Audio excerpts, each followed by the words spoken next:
चले जात मुनि दीन दिखाए, सुनी ताड़का क्रोध कर धाये।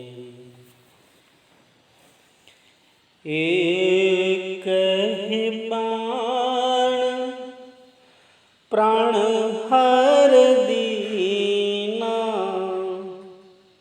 एक ही बार प्राण हर लीना, दीन जानते ही निज पद दीना।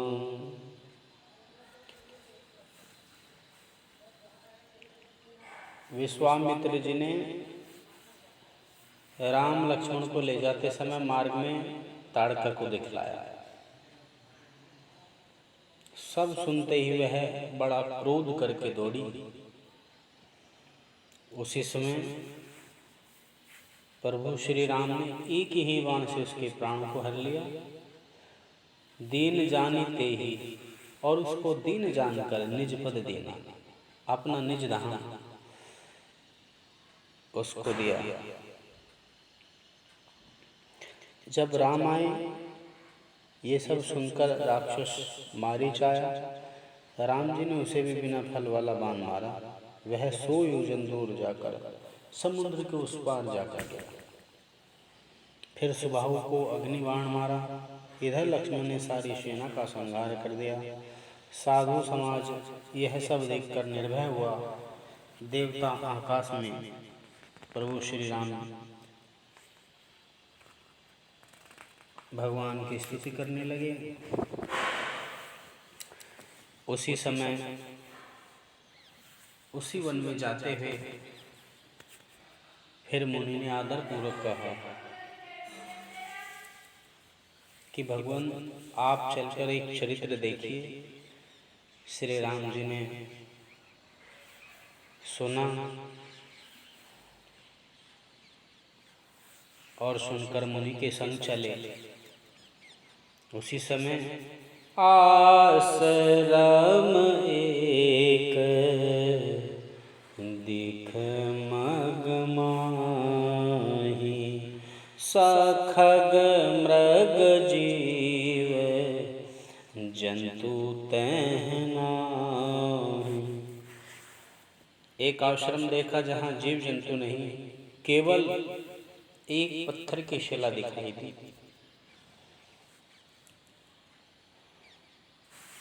बालकांड दोहा नंबर 21 में गौतम नारी श्राप बश उपल देह धरि धीर, चरण कमल रज चाहती कृपा करहु रघुवीर।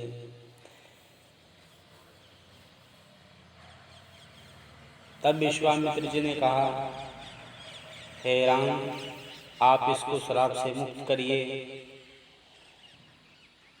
तब भगवान ने विश्वामित्र की आज्ञा पाकर अपने चरण स्पर्श किए पत्थर से, और तुरंत ही वह पत्थर की शिला नारी स्वरूप में प्रकट हो गई। और प्रकट होते ही वह नारी राम के चरणों में लिपट कर अथाह विलाप करते हुए रोने लगी।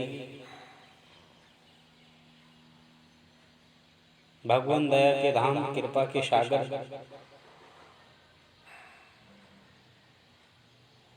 तब उन्होंने कृपा करके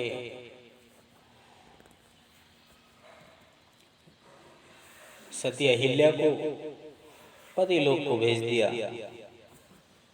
सती को, अहिल्या को उसके पति लोक को भेज दिया।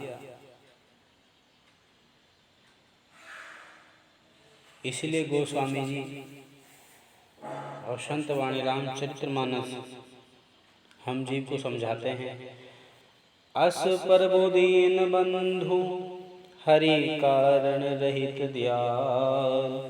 बिना कारण ही प्रभु दया और कृपा के सागर तय करने वाले। इसलिए गोस्वामी जी कहते हैं, तुलसीदास सटते ही भजू छाड़ी कपट जंजाल। हे जीव, सारे कपट जंजालों को छोड़कर अरे सटमन, तू केवल उन्हीं का भजन कर।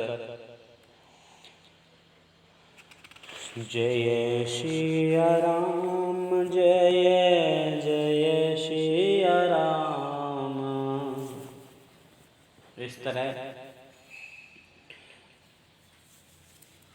श्री राम और लक्ष्मण जी मुनि के साथ माँ गंगा के धाम, माँ गंगा जो जगत को पवित्र करने वाली हैं, उनके तट पर पहुँचे। चले राम लक्ष्मण मुनि संगा, गए जहाँ जग पावन गंगा।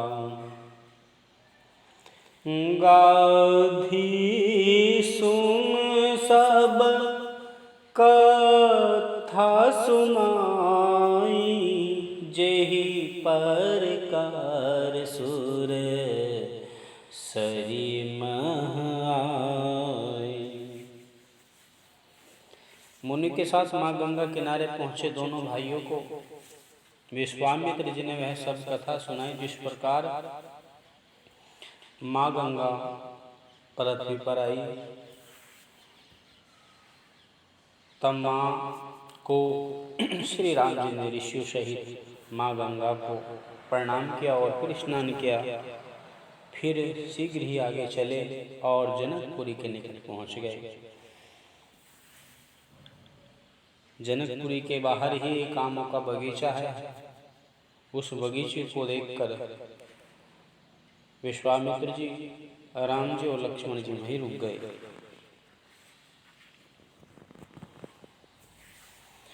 जब यह समाचार जनक जी ने पाया तो वे बड़े आनंदित हुए। विश्वामित्र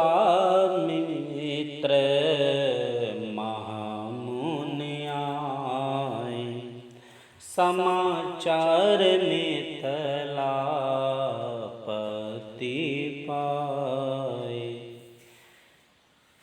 कृपा के धाम राम जी बहुत आनंद में हैं और मुनियों के समूह के साथ आमों के उस बगीचे में रुके हैं। मिथिलापति जनक जी ने जब यह समाचार पाया तो अपने साथ महामुनि आदियों को लेकर आए। शतानंद जी साथ में हैं और उनको साथ लेकर विश्वामित्र जी से मिलने जनक जी आए। राजा ने विश्वामित्र के चरण धोए। विश्वामित्र ने राजा को आशीर्वाद दिया और विश्वामित्र ने राजा को बड़े बैठने को कहा। उसी समय दोनों भाई आए जो जनकपुर में फुलवारी देखने गए थे। जब रघुनाथ जी आए तब सभी उठकर बड़े खड़े हो गए। विश्वामित्र ने उन्हें अपने पास बैठा लिया। दोनों भाइयों को देखकर सबके नेत्रों में आंसू छा गए। इतने सुंदर राम और लक्ष्मण जी, और राम जी को देखकर विदेह जनक जी को तो अपने शरीर की शुद्ध ही भूल गए। तब अपने को संभाल कर राजा जनक बोले, हे मुनि महाराज, ये दोनों बालक कौन हैं? ये दोनों मुनि कुल के आभूषण हैं या राजवंश के आभूषण हैं, या फिर जिसका वेदों ने नीति नीति कहकर गान किया है, कहीं वह यह ब्रह्मा तो नहीं जो युगल रूप धारण करके यहाँ आए हैं?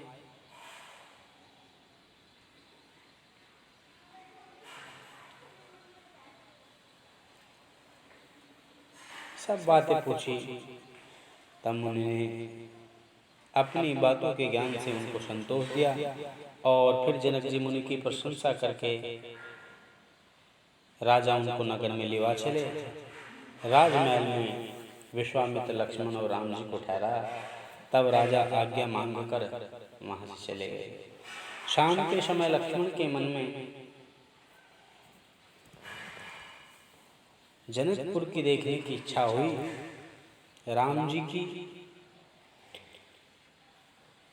राम जी लक्ष्मण जी की मन की यह इच्छा जान गए। तब गुरु से बोले, हे नाथ, लक्ष्मण जनकपुर देखना चाहते हैं, यदि आपकी आज्ञा हो तो मैं लक्ष्मण को नगर दिखा लाऊं प्रभु। तब गुरु विश्वामित्र ने कहा, हे राम, तुम मर्यादा को जानते हो, जाओ, चले जाओ। गुरु आज्ञा पाकर गए। जब नगरवासियों ने यह समाचार पाया तब सब प्रसन्न होकर दर्शन करने चले। दोनों का दर्शन कर सब नगरवासी बड़े ही प्रसन्न हुए। आपस में स्त्रियां बात करती है, लगता है ब्रह्मा विष्णु भी इनके जैसे सुंदर नहीं है। हे सखी, मैंने सुना है ये दोनों राजा दशरथ के पुत्र हैं।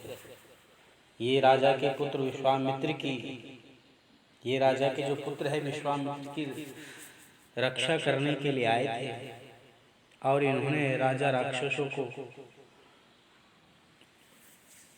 और इन्होंने सभी राक्षसों को मार डाला। कौशल्या सुत सो शुक खानी, नाम राम धन सायक पानी। एक कहती कि जिनका शरीर बहुत सुंदर है, गौर है, सुबाहु मरीच के ये मद का नाश करने वाले हैं।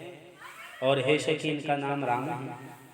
और जिनका शरीर गोरा है और जो राम के पीछे पीछे चलते हैं उनका नाम लक्ष्मण है।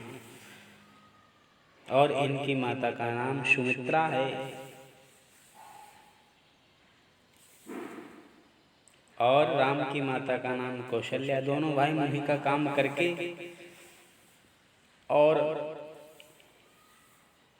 अहिल्या का उद्धार करके, हे सखी, यहाँ धनुष यज्ञ देखने आए हैं। ऐसा सुनकर सब स्त्रियां बड़ी ही प्रसन्न हुई। हे श्यानी सखी, बड़े असमंजस की बात है। यही सुनकर दूसरी सखी बोली, ये देखने में बड़े छोटे हैं पर इनका प्रभाव बहुत बड़ा है। जिनके चरणों की धूलि से अहिल्या देवी तर गई, भला वो शिव धनुष तोड़े बिना कैसे रहेंगे। एक सखी बोली, अरे जिसने सीता को रचा है उसने सीता के लिए सांवला वर भी रचा है।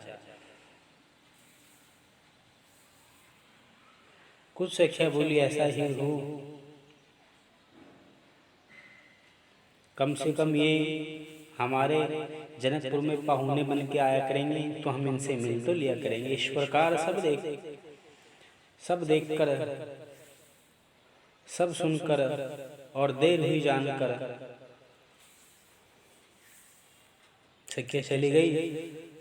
राम लक्ष्मण भी देर हुई जानकर मन में डर हुआ तो राम जी तुरंत जो है गुरु के पास गए। संध्या वंदन भोजन करके, गुरु सेवा करके दोनों भाई सो गए। सुबह गुरु की पूजा के लिए फूल लेने के लिए राम और लक्ष्मण फुलवारी में गए। बाग देखकर दोनों भाई बड़े प्रसन्न हुए। उसी समय उसी फुलवारी में सीता भी वहां आई। माँ ने उन्हें गिरजा पार्वती का पूजन करने को भेजा था। संग सख सब सो भगशानी, गावहि गीत मनोहर बानी। सब सखियां मनोहर गीत गा रही हैं सीता के साथ में। पूजकीन अधिक अनुराग, निज अनुरूप सुभग बरु मांगा। सीता ने पार्वती का पूजन करके अपने योग्य माँ पार्वती से वर मांगा। उसी समय एक सखी फुलवारी देखने जो बीच में ही चली गई थी, उसने वहां जब दोनों भाइयों को देखा वह बड़ी प्रसन्न हुई। इतने सुंदर दोनों भाइयों को देखकर उसका मन बेचैन हुआ। सोचा, वह दौड़ी दौड़ी तुरंत सीता के पास आई। वह बड़ी डरी हुई, बड़ी घबरा रही, चेहरे पे मुस्कुराहट है। इस दशा को देखकर सखियों ने पूछा, क्या कारण है? वह बोली, दो सुकुमार बड़े सुंदर फुलवारी में हैं। यह सुनकर सीता के मन में बड़ी उत्कंठा हुई। तब एक सखी कहने लगी, अरे वही दोनों राजकुमार हैं जो विश्वामित्र के साथ यहाँ आए हैं यज्ञ देखने। जिन निज रूप मोहनी डारी, कीने सुबश नगर नर नारी। इन्होंने अपनी सुंदरता के कारण सारे नगर को वश में कर रखा है। यह सुनकर सीता भी मन में बड़ी खुश हुई और सीता को नारद के वचन याद करके सीता के मन में बड़ा ही आनंद उत्पन्न हुआ, बड़ी पवित्र प्रीति उत्पन्न हुई। राम सीता एक दूसरे को, सीता ने जब देखा तो राम सीता एक दूसरे को देखकर बड़े प्रसन्न हुए। राम जी बोले, हमारा स्वभाव ऐसा है कि किसी की स्त्री को भी हम गलत नहीं देखते। फिर दोनों भाई बात करते हुए गुरु के पास गए। गुरु से राम जी ने सीता का मिलना सारा हाल बताया। तब जनक जी ने कुछ ही समय में सदानंद जी को बुलवाया और विश्वामित्र को बुलवा भेजा। मुनि बोले, चलो जनक जी का बुलावा आया है। बोले, श्यावर रामचंद्र भगवान की जय।